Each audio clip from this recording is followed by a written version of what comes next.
ზუსტად 2 წლის წინ წამოვედი ემიგრაციაში, რაც იმას ნიშნავს, რომ ჯერ კიდევ კარგად მახსოვს საქართველოს სიტუაციები და ემიგრაციის წვენიც უკვე კაი დიდი ჭიქით დავლიე. ამიტომ თავისუფლებას მიცემ და ჩავწერ ამ ვიდეოს, რომელიც შეგიძლიათ მიიღოთ როგორც გაფრთხილება, გამოფხიზლება, ჩხუბი, სილის გაწვნა, ან თუნდაც უბრალოდ ჩემი მოსაზრება. მაგრამ ერთი ადამიანი მაინც რო დავაფიქრო და გადავარჩინო, ჩემთვის ეს უკვე ბედნიერება იქნება. საკმაოდ სოციალური ადამიანი ვარ და საქართველოში მყავდა დიდი გარემოცვა, მეგობრები, ახლობლები, უბრალოდ ნაცნობები და ვხედავდი, როგორ ცხოვრობდნენ ემიგრანტების ახლობლები. დები, ძმები, შვილები, მშობლები, ცოლები, ქმრები, მეგობრები, ვიღაც მეშვიდეთაობა, როგორი ფრჩხილებით დადიან, როგორი ფილერები, შმილერები, ტატუები, როგორი ჩანთით და ჩექმით მოძრაობდნენ, რომლებიც განვადებით ჰქონდათ გამოტანილი ხშირ შემთხვევაში, როგორი კაი ტიპი უნდა იყო, თუ სალონში 2 კვირის მერე მაინც ჩაეწერე, ან რესტორანი დაჯავშნე, რამხელა რიგებია ჯიპების და ბოლო წლის მანქანების კერძო სკოლებთან, რომელიც ცალით რკმელი ღირს.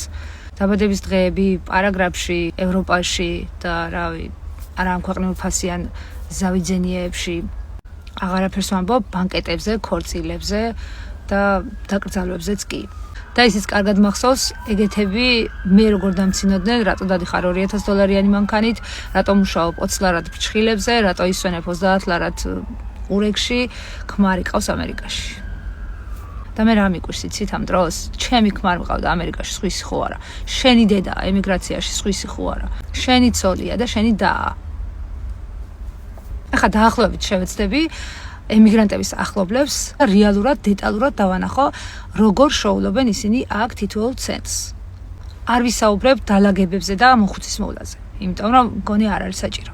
მაგრამ ახლა უფრო პოპულარული და თქვენ რო გონიათ ლაითი სამსახური, ტაქსი და დელივერი, ანუ კურიერი, შევეცდები დაგანახოთ როგორია.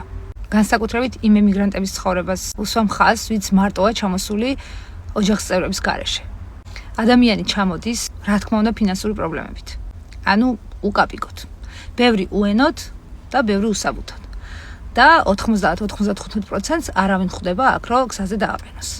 და მარტომ უნდა მოიძიოს მანქანა, რომ იქირაოს, ეკაუნთები, იმიტომ რომ საკუთარ ჯერ ვერ გააკეთებს და ასევე სადმე დასაძინებლად ადგილი გადახურულში, თუნდაც დივანი ან სკამი, რომ დაჯდეს და ისე მაინც დაიძინოს და ძალიან ბევრს თვითონ მანქანაში ძინავს თვეების და წლების განმავლობაშიც კი. ეხლა თვითონ სამუშაო პროცესი. დღეღამეში 18-20 საათიც კი მუშაობენ ადამიანები, დადიან რესტორნების არეაში. ან დგანან და ელოდებიან შეკვეთას. დაახლოებით თევზაობასავით. ან შემოვა, ან არა. იმიტომ რომ ახლა იმაზე მეტი კურიერია, ვიდრე შემკვეთი. თუ გაგიმართლა და შემოვიდა, მიდიხარ სადღაც, არ ვიცი, რამდენ მაილზე რესტორანში, თუ დააპარკინგე მანქანა, შედიხარ, გამოგავს საჭმელი.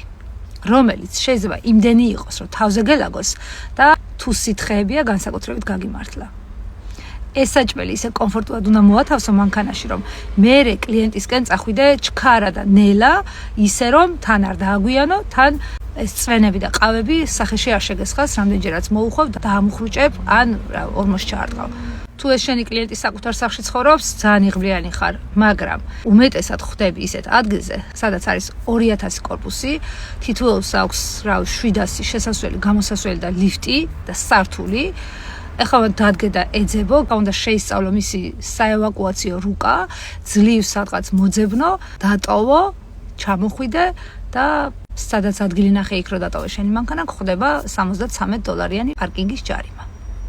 ეს იმდენად ხშირად ხდება. შეიძლება დღეში 2-ჯერ დაგიწერონ, ან კვირაში 2-ჯერ, 3-ჯერ მაინც. $73 არის დაახლოებით შენი 3 საათის ნამუშევარი. თანაც, როცა შეკვეთას არ გაძლევს, ნერვები გაწყდება, იმიტომ რომ შენი დრო გადის, შენი გადასახადები ისე ჩქარჩხარა მოდის, აზრზე მოსვლას ვერ ასწრებ. და პლუს ამას საქართველოში შენს კისერზეა ბანკის ვალები, შვილები, მშობლები, დები, ძმები, მეგობრები, ვიღაცა ლუც დალევ შენ სახელზე, ვიღაცა ქორწიში წავა და კილოიან ოქროს მიუტანს, რატომაც არა ემიგრაციაში ყავს და ძმა ბიძაშვილი, ვიღაცა iPhone 17 იყიდის და მე რა გამკვირვებია იცით? თუ კი ყავს არასრულწლოვანი შვილები, ქმედუუნარო მშობლები, ან ვინმე ჯანმრთელობის პრობლემით. რა თქმა უნდა, საკუთარ კომფორტს კი არა, ცხოვრებასაც კი გვერდზე გადადებ. მაგრამ თქვენი ფიზიკური მონაცემებით არსებული ადამიანის გამო რატო კარგავთ საკუთარ ცხოვრებას. ემიგრანტების უმეტესობა 30-40 წელს გადაცილებულია. თქვენ გონიათ, რომ მთელი ცხოვრება ასე შეძლებთ?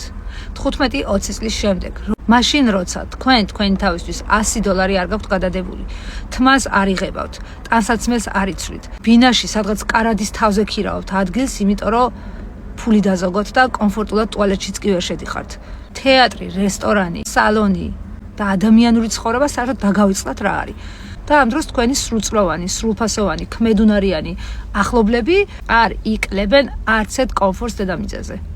ისე მალე გაგეპარებათ 15, 20 და 25 წელი და უცებ აღმოჩნდება, რომ მე მუშაობა აღარ შემიძლია და ახლა რა ვჭამო.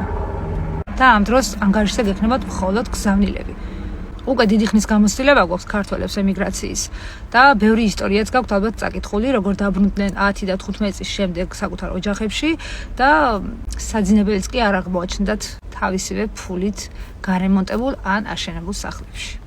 თუ კი საქართველოში ვერაფერს აკეთებენ თქვენი ახლობლები, შეუძლიათ მათაც აწიონ ერთი ადგილი და როგორც თქვენ წახვედით ემიგრაციაში, ისევე წავიდნენ ისიც. ან კაი, ისიც გასაგებია, რომ დღეს საქართველოში ისეთი სიტუაცია ვერ აქვს ყველას ნორმალური სამსახური და შემოსავალი და ბევრი ვერც ემიგრაციაში წავა. მაგრამ რამე მაინც მოიკელით ხალხო.